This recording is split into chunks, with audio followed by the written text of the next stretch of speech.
Mount Rushmore, the Greek Pantheon, and Hall of Fame after Hall of Fame. Every domain has its own group of shining stars throughout their respective histories, and animation is no exception. Felix the Cat, Popeye, Betty Boop, Oswald the Lucky Rabbit, Mickey, Donald, and Goofy, Bugs, Daffy, and Porky, Woody Woodpecker, Yogi Bear, Cheeborashka, Astro Boy, and that's just some of the earliest examples. All across the medium's history, iconic characters have always been at the forefront. But when you take a step back and look at the bigger picture, a pattern emerges. Most of them are animals. Yes, if there's any kind of character that's become synonymous with the medium of animation, then it's undoubtedly the anthropomorphic animal character. But it wasn't always like that. Most of the early animated works centered around stories that had human characters front and center, which I'd assume had to do with limitations, technique, and ability at the time. However, things would slowly change over time, much due in part to an invention from this guy. Meet Wladyslaw Starewicz, a Russian-born, ethnically Polish artist who found himself in a bit of a predicament. See, the man was something of an insect enthusiast and wanted to record a battle between two stag beetles, but found that the strong lights needed to film would either stop the nocturnal bugs in their tracks or just straight up kill them. So, Starewicz came up with a morbid but effective solution. He took the dead beetles, filled them with sealant, attached wires where their legs once were, and proceeded to animate the fight frame by frame, thus creating the first puppet-based stop-motion animated film. Starewicz would continue to hone his craft over time, creating a bevy of bug films so convincing that audiences believed they were watching trained bugs on screen, thus earning Starewicz the nickname of the Bug Trainer. He'd expand his taxidermized roster to include animals like frogs in shorts like 1913's The Insect's Christmas, but slowly started to gravitate towards synthetic figures for closer shots until permanently transitioning to handmade puppets. Over this period, Starewicz would refine his techniques and nail down the art of acting through animation. First locking down broad physical actions like the drunk grasshopper's walk cycle in 1913's The Grasshopper and the Ants, or the bombastic reactions of the rats in 1927's The Town Rat and the Country Rat, before gaining master over subtler facial animation, with two shorts being notable standouts. The most technically impressive of the two was 1933's The Mascot, a cartoonish gem rife with loud and exaggerative expressions featuring Starewicz's most appealing and stylized puppets to date. The second, and most relevant short for this video, was 1932's The Old Lion, a melancholy experiment in depicting thought and emotion featuring a cast of anthropomorphic animals, whose puppets would be repurposed and put on full display in our series' next film, 1937's The Tale of the Fox. Animated entirely by Starewicz and his daughter Irene over the course of 10 long years, The Tale of the Fox stars Reynard, a crafty fox who constantly outsmarts and toys with the denizens of the animal kingdom. Over time, more and more complaints from animals all around the land are piled onto the doorstep of King Lion, every one of them centered around Reynard's trickery. In response, King Lion instills new laws to try and quell the growing chaos, but these attempts eventually fall flat as Reynard continues his spree of mischief. As a result, the king is eventually forced to send his 3 highest-ranking court members in Wolf, Bear, and Cat to bring Reynard before the throne to receive justice. And so, Reynard must once again hoodwink his opposition to save his hide and live to swindle another day. Now, if this story of anthropomorphic mammals in a medieval setting starring a crafty fox and a royal lion reminds you of Disney's Robin Hood, there's a reason for that, as that project originally started out as a Reynard adaptation. The Reynard stories date back as far as the 12th century, with several noteworthy authors and poets alike taking a stab at writing for our furry band of misfits. But regardless of who was penning the story, one thing remained constant, and that was Reynard's penchant for trickery. Anyone and everyone can get got by Reynard, and he doesn't even need a reason for it. Sometimes his tricks are somewhat harmless, like when he sweet talks the raven into singing so she'll drop her cheese into his waiting arms. Other times he's doing it to survive, like when he dupes each of the royal guards trying to nab him. But then, there are times where Reynard has no chill. He tries to kidnap Rabbit for an early mealtime inside a church, He fools Wolf into losing his tail and then robs his home for just thinking about taking one of his fish. And he even succeeds in kidnapping a mother hen before picking her clean to the bone, a crime that he commits after the king bans all animals from eating one another. Make no mistake, despite what the film's intro would have you believe, Renard is not a hero.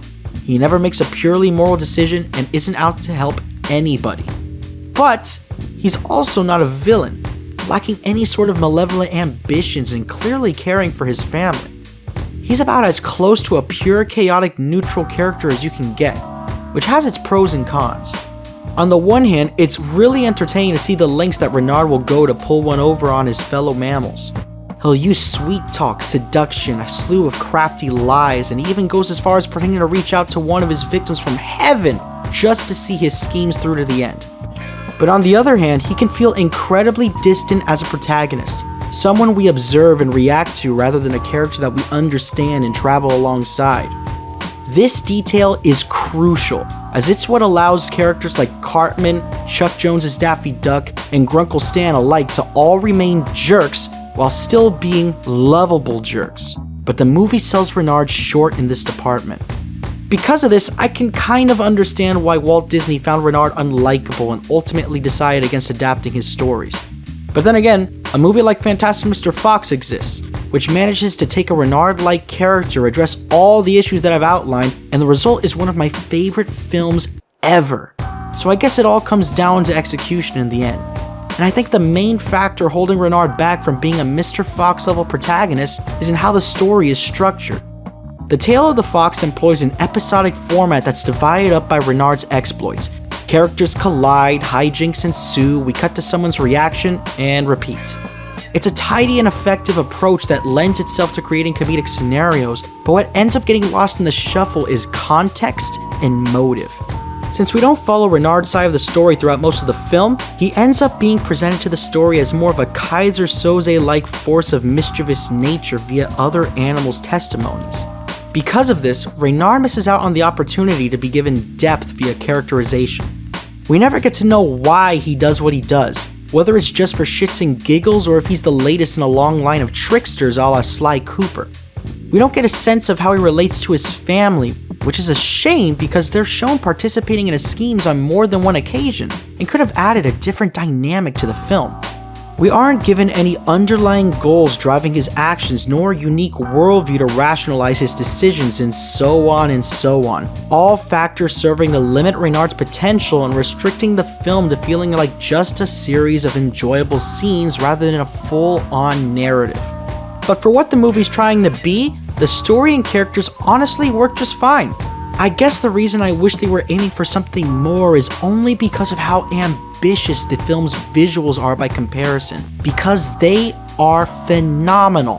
The Tale of the Fox feels like the culmination of everything Starewicz had done up to this point. Detailed animal figures rife with tactile fur, long snouts, and jagged maws, striking the perfect balance of the mascot's cartoonish appeal with the at times literal realism of his earlier works. Broad, snappy movements courtesy of his pioneering use of go motion, a stop-motion animation technique that creates motion blur by moving the figure or the set during each frame's exposure, as seen when characters get smacked upside the head or start sprinting headlong at full speed.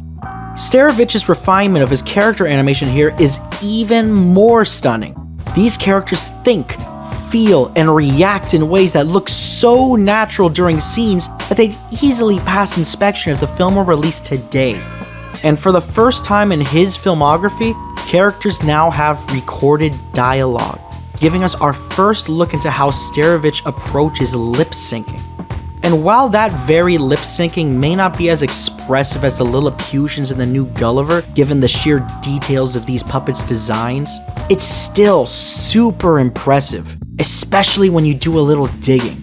See, while most scenes involve puppets of normal scale ranging from miniatures to larger G.I. Joe-sized figures, some of these puppets were massive, adding a tangible presence to characters like King Lion and his court of royal fur bags.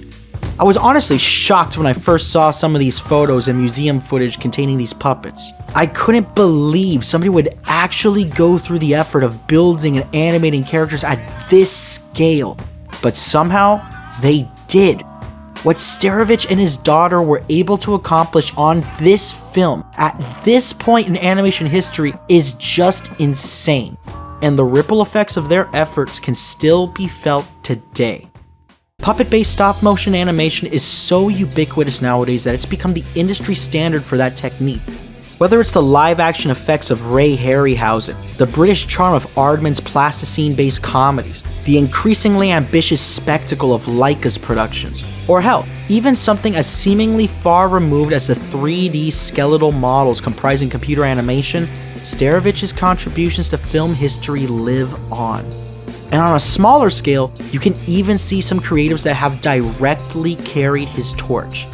Phil Tippett's go-motion effects work on films like The Empire Strikes Back and RoboCop iterated on Starewicz's experiments with speed. The cartoonishly grim bent of the mascot has since been pushed to both of its extremes by offbeat artists like the brothers Quay and Henry Selick.